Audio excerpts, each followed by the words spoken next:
Hello. Radhe Radhe दोस्तों, कैसे हैं आप लोग? आई होप आप ठीक होंगे, स्वस्थ होंगे, मस्त होंगे और अपनी अच्छे से तैयारी कर रहे होंगे। स्वागत है हमारे चैनल एसएस ग्रो एजुकेशन में। तो हमारा पीवाईक्यू 2015 का है, 2015 का चल रहा है। वेरी इंपॉर्टेंट क्वेश्चन है सारे, मतलब जो बहुत ही आने की संभावना है और वेरी वेरी वेरी एलटी के फॉर्म डाल रहे हैं, तो आपके लिए ये बहुत ही बेनिफिशियल है। ठीक है, आप बिल्कुल भी इसके मिस मत करना। तो चलिए। और हाँ, आप एलटी का फॉर्म के लिए ओटीआर आपने कर लिया होगा, मेरे ख्याल से भर लिया होगा। और नहीं तो सर्वर बहुत बिजी रहता है, और जिनको जिनको भरना है वो ओटीआर अपना रजिस्ट्रेशन अपना कर लें, ओटीआर जिनको मिल जाए, ताकि जिनने टीजीटी का फॉर्म भर रखा था 2022 में, जिन जिन लोगों ने, तो उनके लिए 2022 वाला जो ओटीआर है ना, वही काम आ जाएगा। वही ओटीआर उनके लिए सफिशिएंट है, तो वही ओटीआर से अपना ये एलटी वाला भी फॉर्म भर देंगे।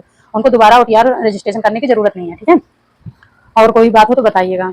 चलिए, तो हम अपने क्वेश्चन को शुरू करते हैं ना देरी करते हुए। और हाँ, जो पहली बार आए हों चैनल पे, प्लीज लाइक सब्सक्राइब कमेंट जरूर करें। सब्सक्राइब कर लें और बेल आइकन दबा दें, ताकि हर आने वाली वीडियो आपको समय से मिले। ठीक है। अच्छा, कुछ लोग सोचते हैं कि हम सब्सक्राइब नहीं करेंगे, ऐसे देख लेंगे बस हो गया, फिर बाद में ढूंढते रह जाओगे। क्योंकि जब इंपॉर्टेंट क्वेश्चन के जो सीरीज ढूंढो या कोई हम जिस पे वीडियो ढूंढते हैं ना, फिर इतनी ये यूट्यूब की दुनिया इतनी बड़ी है कि ढूंढते रह जाओ, फिर मिलता नहीं है। भले ही आप देखो ना देखो, वो आपकी मर्जी की बात है, लेकिन जो क्वेश्चन आपके हित के लिए है, जो जरूरी है, जो आपको लगेगा कि हाँ मैं देखना चाहिए था और समझना चाहिए था, तो फिर जब वक्त पे ढूंढो ना, तो मिलता नहीं है। ये चीज होती है। इसलिए हम कहते हैं कि लाइक सब्सक्राइब जरूर कर दिया करें। और हमारा कोई वो नहीं है कि हमें सब्सक्राइब कर दोगे, लाइक कर दोगे तो हमें कुछ मिल जाएगा। भैया, लाइक सब्सक्राइब से नहीं मिलता है, मिलता है वो टाइम से और ऐड से। ऐड जब तक नहीं आता है। चलिए, हम अपनी क्लास को आरंभ करते हैं बिना देरी करते हुए। बहुत हो गया बातें, क्योंकि चलिए माँ सरस्वती को नमन करते हुए हम अपनी क्लास को आरंभ करते हैं। ठीक है। पहला क्वेश्चन से थोड़ा मैं इसको जूम कर लेती हूँ, बड़ा कर लेती हूँ, क्योंकि छोटे हो जाते हैं ना क्वेश्चन, तो फिर चलिए। पहला क्वेश्चन है, लाल रक्त कण मानव शरीर में कहाँ बनता है? मतलब ब्लड सेल्स जो आरबीसी है, आरबीसी का लाल रक्त कणिकाएं आरबीसी का कहाँ बनती है शरीर में, कहाँ पे बनती है? ए ऑप्शन है यकृत में बनती है, बी ऑप्शन है अस्थि मज्जा में बनती है, सी ऑप्शन है गुर्दे में बनती है, डी ऑप्शन है पेंक्रियाज में बनती है। पेंक्रियाज में तो कहाँ से बनेंगी? तो कहाँ बनती है? अस्थि मज्जा में। ऑप्शन में तो देखो रखना ही पड़ता है। कहाँ बनती है? अस्थि मज्जा में। देखो, अस्थि मज्जा में जो 99 रुधिर कणिकाएं होती है ना, आरबीसी की होती है, इनका मुख्य कार्य क्या है? श्वसन, मतलब ऑक्सीजन का ग्रहण करना, ऑक्सीजन को आरबीसी में वो करना, मतलब संवहन करना, और कार्बन डाइऑक्साइड को बाहर निकालना। तो तभी तो मतलब रेड ब्लड सेल्स में, और कितना, हाँ, रेड ब्लड सेल्स की संख्या कितनी होती है एक व्यक्ति में? मानव शरीर के 54 लाख होती है, 54 लाख प्रति घन मीटर। ठीक है, कितना होती है? इसको मैं हटा देती हूँ। मानव शरीर में, मानव शरीर में आरबीसी की संख्या, आरबीसी संख्या डाल देती हूँ, शॉर्टकट में लिखूँ वरना आएगा नहीं। संख्या कितनी होती है? 54 लाख। 54 लाख प्रति घन, प्रति घन, प्रति घन रक्त। ठीक है, इतनी होती है एक मानव शरीर में। चलिए नेक्स्ट क्वेश्चन।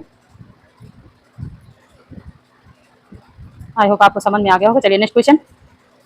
22 जोड़े क्रोमोसोम को जाना जाता है, 22 जोड़े क्रोमोसोम्स को जाना जाता है। क्रोमोसोम आप जानते हैं ना, जो महिलाओं और पुरुषों में पाया जाता है क्रोमोसोम्स। तो 22 जोड़े जो होते हैं वो एक्स एक्स होते हैं। जो 22 जोड़े होते हैं महिलाओं और पुरुषों में एक्स एक्स होते हैं। ठीक है, और जो 23वां जोड़ा होता है ना, वो एक्स और वाई होता है। एक्स और वाई से ही क्या है, लड़का, अगर एक्स और वाई मिलते हैं तो लड़का का जन्म होता है।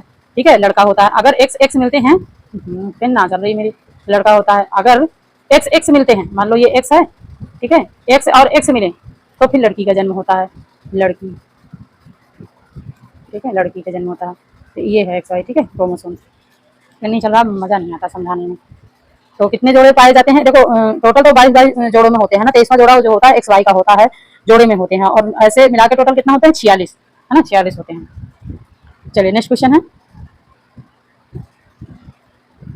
दूध में मिलाकर ज्ञात करने के लिए, दूध में मिलावट ज्ञात करने के लिए प्रयुक्त करते हैं। नेक्स्ट क्वेश्चन है, दूध में मिलावट ज्ञात करने के लिए प्रयुक्त करते हैं। तो दूध में मिलावट ज्ञात करने के लिए क्या प्रयुक्त करते हैं? ए ऑप्शन है मीटर, बी ऑप्शन है थर्मोमीटर, सी ऑप्शन है इलेक्ट्रोमीटर, डी ऑप्शन उपरोक्त में से कोई नहीं। तो दूध में मिलावट ज्ञात करने के लिए क्या हम यूज करते हैं? Electrometer, electrometer. ठीक है, कैबिनेट। केसिन, दूध में तो आपको पता है ना, दूध में क्या पाया जाता है? देखिए, कैल्शियम, केसिन कैल्शियम जो पायस फैट को, जो फैट होता है उसमें, और जो शर्करा होती है उसकी लैक्टोज होती है ना। जो शर्करा होती है वो लैक्टोज होती है, और जो फैट के पायस के रूप में होती है वो केसिन होती है, कैसिन कैल्शियम होती है। ठीक है, चलिए नेक्स्ट क्वेश्चन है। इसको थोड़ा छोटा करना पड़ेगा।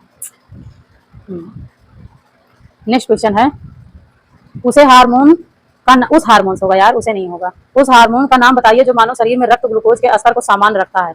मतलब कि ऐसा कौन सा हार्मोन है, सारे जो लिखे हुए हैं इनमें से कौन सा ऐसा हार्मोन है जो हमारे मानव शरीर में, सभी मानव शरीर में जो है रक्त में ग्लूकोज के स्तर को बरकरार रखता है, सामान्य रखता है, ना कि उसे बढ़ने देता ना घटने देता है। तो ऐसी कौन सी जो है हार्मोन है, ये मैंने पहले ही दूसरी क्लास में पढ़ाया था, मैंने बोर्ड में समझाया था कि कौन से हार्मोन्स की वजह से ग्लूकोज का स्तर बढ़ जाता है और डायबिटीज होता है ना, डायबिटीज रोग होता है, मधुमेह रोग होता है। तो कौन सा, चलिए देखते हैं। ए ऑप्शन है एंड्रोजन, बी ऑप्शन है कैल्सिटोनिन, सी ऑप्शन है पैराथायराइड, डी ऑप्शन है इंसुलिन। पैराथायराइड तो देखो गले में पाया जाता है। तो कौन से हार्मोन्स की वजह से होता है ग्लूकोज के स्तर को समान?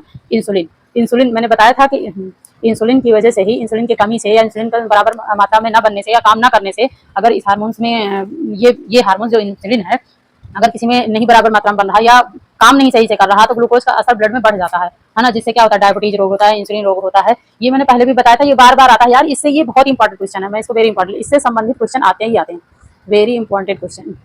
मैं जो है ना इसमें वेरी इंपॉर्टेंट क्वेश्चन है, ये बहुत इंपॉर्टेंट क्वेश्चन है, इससे संबंधित कहीं कहीं घुमा फिरा के इंसुलिन, डायबिटीज, मधुमेह, ये मैं मतलब जितनी भी सीरीज करा चुकी हूँ हर एक सीरीज में क्वेश्चन इसमें से संबंधित जरूर डाला रहता है। ऐसा नहीं है कि ये मतलब आए ना, कोई कैसे भी कैसे करके घुमा के दे ही देता है।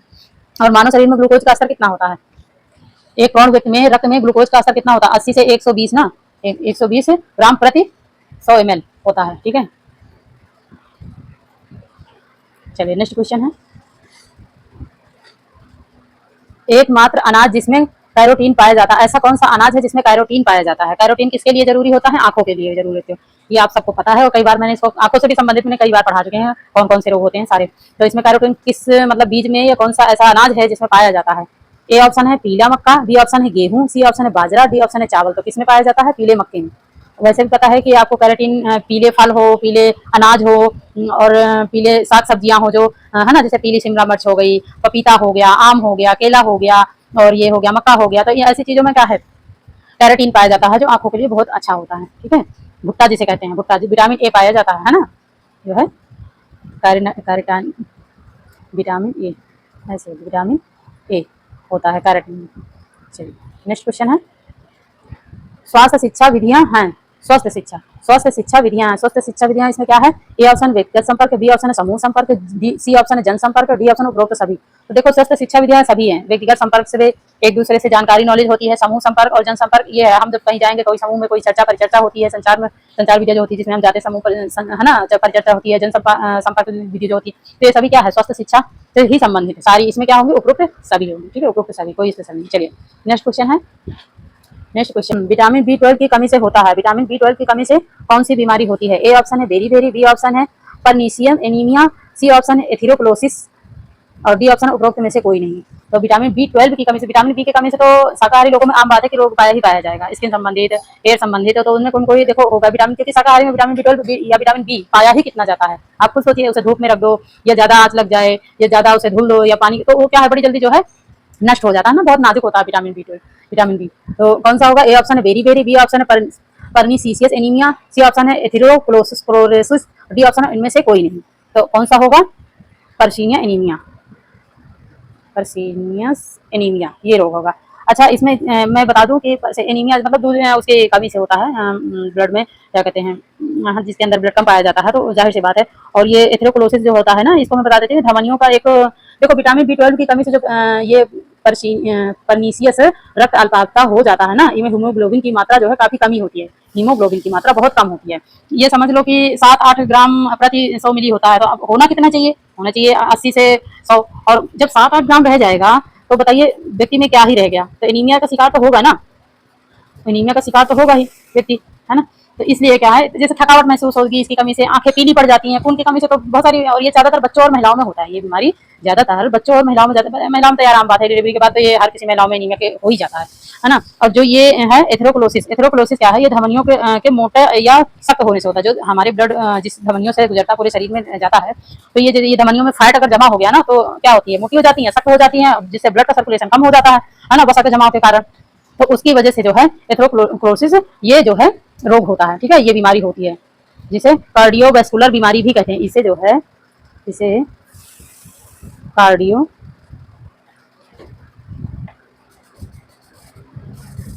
कार्डियो एथेरोक्लोरोसिस,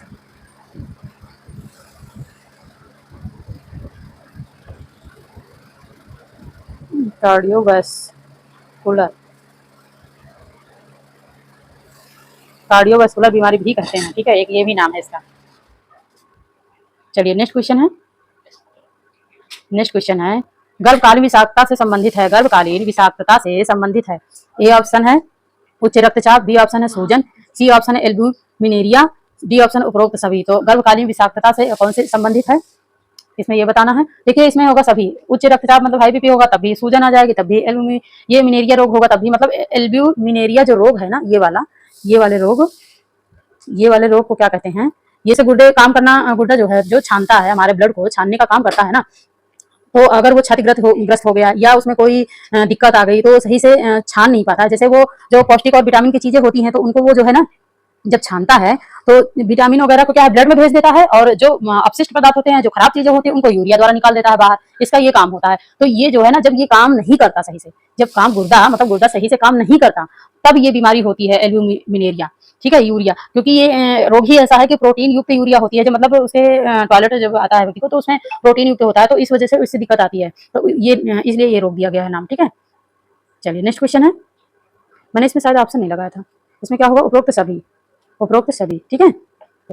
चलिए नेक्स्ट क्वेश्चन है, मिलावट निरोधक अधिनियम की शुरुआत कब हुई थी, मिलावट निरोधक अधिनियम की शुरुआत कब हुई थी। ए ऑप्शन है 1955 में, बी ऑप्शन 1954 में, सी ऑप्शन है 1960 में, डी ऑप्शन उपरोक्त में से कोई नहीं। तो मिलावट निरोधक अधिनियम की शुरुआत कब हुई थी, 1954 में, 1954 में, ठीक है, 1954 में इसकी शुरुआत हुई थी। लेकिन ये लागू कब हुआ था, लागू हुआ था 1 जून 7 बन गया, एक मिनट पहले ये कर देती हूँ, ये लागू हुआ था 1 जून 1955 को, ठीक है, 1955 को ये लागू हुआ था, और इसकी शुरुआत हुई थी 1954 में, ठीक है। और इसे PFA के अधिनियम के नाम से भी जाना जाता है। PFA मतलब कि मैं लिख देती हूँ, PFA, ठीक है, प्रोफेशनल फूड एडवोरेंसन एक्ट, ठीक है। चलिए नेक्स्ट क्वेश्चन है, बेकिंग द्वारा बनाए गए पदार्थ निम्न में से किन रोगियों को नहीं देने चाहिए। बेकिंग मतलब आप जानते हो ना, बेकिंग सोडा द्वारा जो बनाए गए जो भी फास्ट फूड वगैरह है या कोई ऐसी चीज है, तो किन रोगियों को नहीं देनी चाहिए। ये ऑप्शन है नेफ्राइटिक, बी ऑप्शन है मधुमेह, C option anaemia, D option उपरोक्त में से कोई नहीं। ए ऑप्शन है नेफ्राइटिक, बी ऑप्शन है मधुमेह, C option anaemia, D option उपरोक्त में से कोई नहीं। तो कौन सा होगा, मधुमेह जो रोग है, मतलब जिनको डायबिटीज है। देखिए मैं कहा नहीं कि इससे संबंधित कोई मधुमेह, इंसुलिन, आरबीसी, इससे संबंधित कोई जो है आ ही जाता है क्वेश्चन।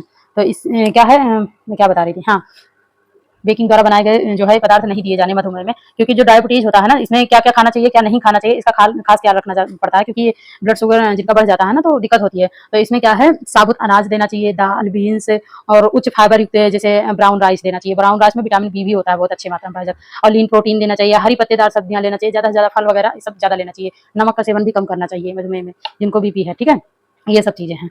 तो बेकिंग द्वारा जो बनाए जाते हैं, जैसे फास्ट फूड वगैरह जो बनाए जाते हैं ना, तो वो जो है ऐसे रोगियों को नहीं देना चाहिए, और उच्च कैलोरी। चलिए नेक्स्ट क्वेश्चन है, इनमें से कौन सी विशेषता रक्त कोशिका इम्यून सिस्टम का बड़ा घटक है। इनमें से कौन सी विशेष रक्त कोशिका का इम्यून सिस्टम का बड़ा घटक है, इम्यून सिस्टम का बहुत ही बड़ा हिस्सा है। कौन सा, ए ऑप्शन है एथ्रियोसाइड, बी ऑप्शन है lymphocyte, C option antibodies, D option platelets. तो रक्त कोशिका का जो इम्यून सिस्टम सही रखता है वो सबसे कौन सा है, लिम्फोसाइट्स जो होते हैं, ये जो है ये रक्त कोशिकाओं में जो भी संक्रमण मतलब लिम्फोसाइट संक्रमण से लड़ने का काम करता है। ये जो है बीमारियों और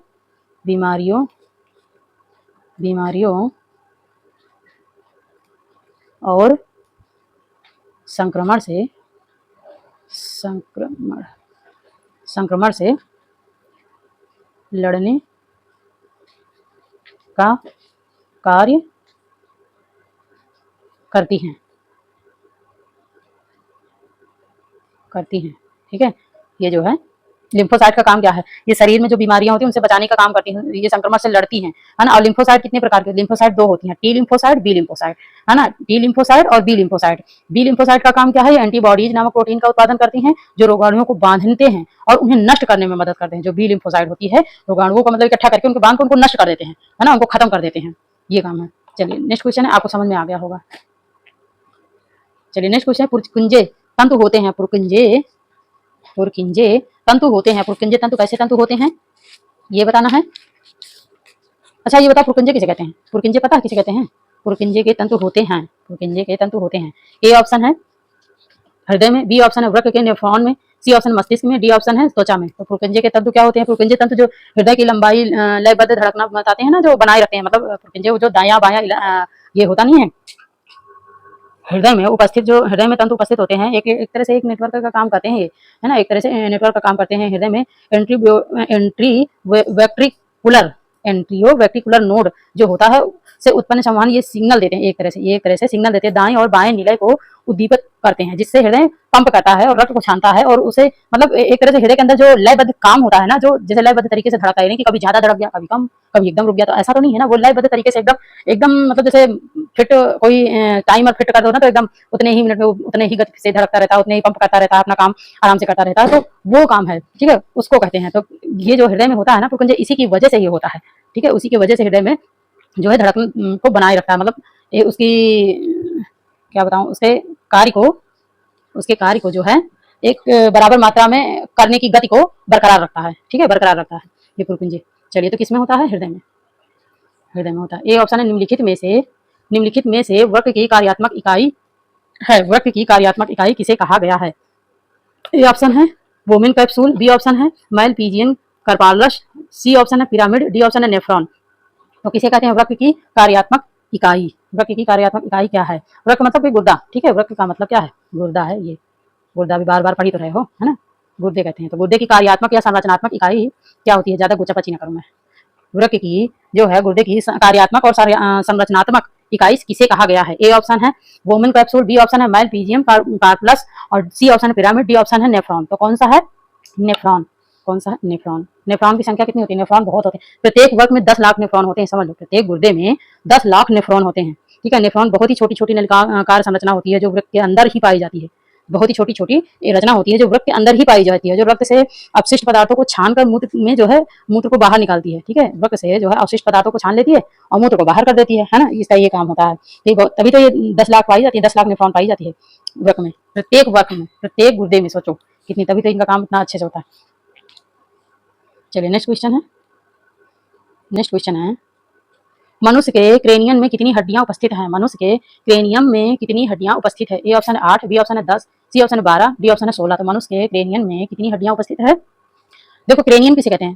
क्रेनियम है कपाल, ठीक है, क्रेनियम जो है ये लिख ही देती हूँ क्योंकि ये नाम तो बहुत ही कम आता है। क्रेनियम जो है कपाल को कहते हैं, किसको? कपाल को, कपाल को, कपाल को क्रेनियम कहते हैं, ठीक है। अब समझ में आ जाएगा, ये यहाँ से छोटा कर देती हूँ। तो कितनी होती है इनकी संख्या? अब आपको बता दिया कपाल की कितनी हड्डियां होती हैं, ये हड्डियां मैंने बता भी दिया कि अंग में कहाँ कहाँ कितनी हड्डियां, मतलब मेरुदंड में कितनी पाई जाती है, कपाल में कितनी पाई जाती है, चेहरे में कितनी पाई जाती है, ये सारी मैंने हड्डियों को अलग चैप्टर लिया है ना, मतलब इसमें एनसीईआरटी वाली सीरीज में, एनसीईआरटी वाली आप पिछली सीरीज देख लेना जरूर, एनसीईआरटी मोस्ट इंपॉर्टेंट है, मैं जितना कहूँ कम ही है, समझ लो। तो एनसीईआरटी की जो सीरीज मैंने चलाई थी उसमें सारे मैंने एनसीईआरटी का क्वेश्चन करवाया है, कुछ थोड़े बहुत रह रहे हैं उनको मैं करवा दूंगी, तो बाकी मैंने सारे करवा दिए हैं जो ये आते हैं। तो उसमें जो है मैंने सारे बताए हुए कि एनसीईआरटी बुक में जो भी दिया है कि हमारे चेहरे में कितनी अस्थियां पाई जाती है, हमारे सिर में कितनी पाई जाती है, हमारे कान में कितनी पाई जाती है, मेरुदंड कितनी होती है, मेरुदंड की संख्या कितनी होती है, सारी बताई हुई है, तो उसमें देखना आपको बहुत ही मतलब बेनिफिशियल वो वीडियो है। तो ए ऑप्शन है 8, बी ऑप्शन है 10, सी ऑप्शन है 12, डी ऑप्शन है 16। तो कितनी पाई जाती है? 8।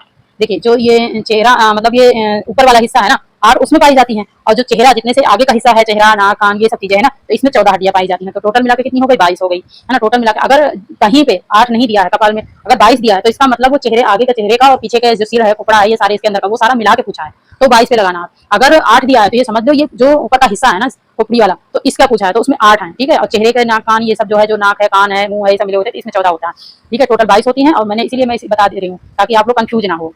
अगर दोनों तरह से क्वेश्चन बन जाते हैं ना, कोई जरूरी नहीं है कि ऐसे ही बने, है ना। मनुष्य अब ऐसे भी बन जाता है कि मनुष्य के कपाल में टोटल कितनी हड्डियां होती है, तो मनुष्य अगर पूछ लिया मनुष्य के कपाल में टोटल कितनी हड्डियां होती है, या ऐसे पूछा मनुष्य के कपाल में कितनी हड्डियां होती हैं, अगर मान लो उसमें ऑप्शन में 8 ना रहा तो 8 ना रहा, तो अगर 22 रहा, 15 रहा, 16 रहा, 10 आया कुछ रहा, तो उसमें 22 पे ही आप जाओगे, ठीक है, 22 नहीं जाओगे। चलिए, समझ में आ गया होगा। नेक्स्ट क्वेश्चन है मासिक धर्म के दौरान प्रोजेस्टेरॉन का स्तर रुधिर में होता है। नेक्स्ट क्वेश्चन है मासिक धर्म के दौरान प्रोजेस्टेरॉन स्तर रुधिर में होता है।